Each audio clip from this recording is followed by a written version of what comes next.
आता एक सविस्तर बातमी पाहूयात। विधानसभा निवडणुकीमध्ये काँग्रेसचं पानिपत झाल्यानंतर काँग्रेस नेत्यांमधील अंतर्गत लाथाळ्या समोर आल्यात। या पराभवानंतर आरोप प्रत्यारोपांच्या फैरी झडतायत। काँग्रेसचे पराभूत उमेदवार बंटी शेळके यांनी काँग्रेस प्रदेशाध्यक्ष नाना पटोलेंवर मोठा आरोप केलाय। पाहूया।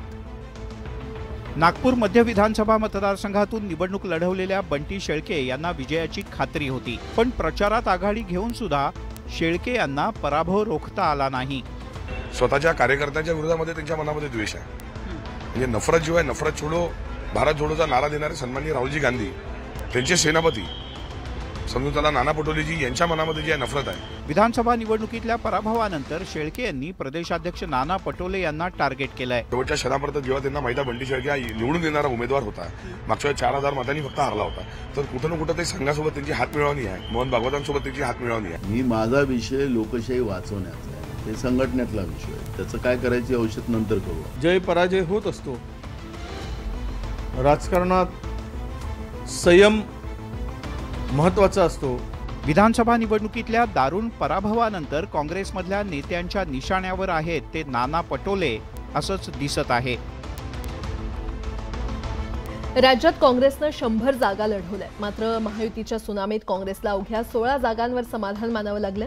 काँग्रेसच्या या दारुण पराभवानंतर एकेकाळी काँग्रेसमध्ये असलेल्या अशोक चव्हाणांनी राज्यातील काँग्रेस नेत्यांवर टोले हाणण्याची संधी साधून घेतली।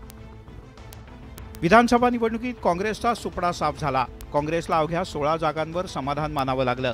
काँग्रेसच्या या दारुण पराभवानंतर भाजपचे नेते अशोक चव्हाण यांनी काँग्रेसच्या नेत्यांवर निशाणा साधलाय। त्यांनी आत्मपरीक्षण करावं, म्हणजे एवढी दयनीय अवस्था। मला आठवतं, मी राज्याचा प्रमुख असताना 82 जागा मी त्यावेळेस निवडून आल्या होत्या, आणि त्यानंतर पृथ्वीराज बाबा आले, त्यांनी 82च्या 42 केल्या, आणि नानांनी 42हून 16वर आणलेला आहे। संगमनेरमध्ये काँग्रेसचे नेते बाळासाहेब थोरात यांचाही पराभव झाला। यावर सुद्धा अशोक चव्हाण यांनी प्रतिक्रिया दिली। माणूस सातत्याने सत्तेमध्ये असल्यानंतर त्याच्याबद्दल एक नेगेटिव्हिटी सुद्धा निर्माण होते।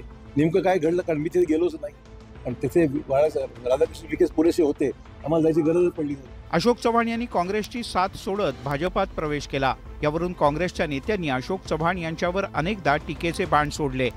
आता विधानसभेतल्या काँग्रेसच्या पराभवानंतर अशोक चव्हाण यांच्याकडून या टीकेची सव्याज परतफेड केली जाते। राज्यातील काँग्रेसच्या विधानसभा निवडणुकीतील पराभवावर राजधानी दिल्लीमध्ये मंथन करण्यात आलं। काँग्रेस वर्किंग कमिटीच्या बैठकीत मल्लिकार्जुन खरगेंनी नाराजी व्यक्त केली आहे।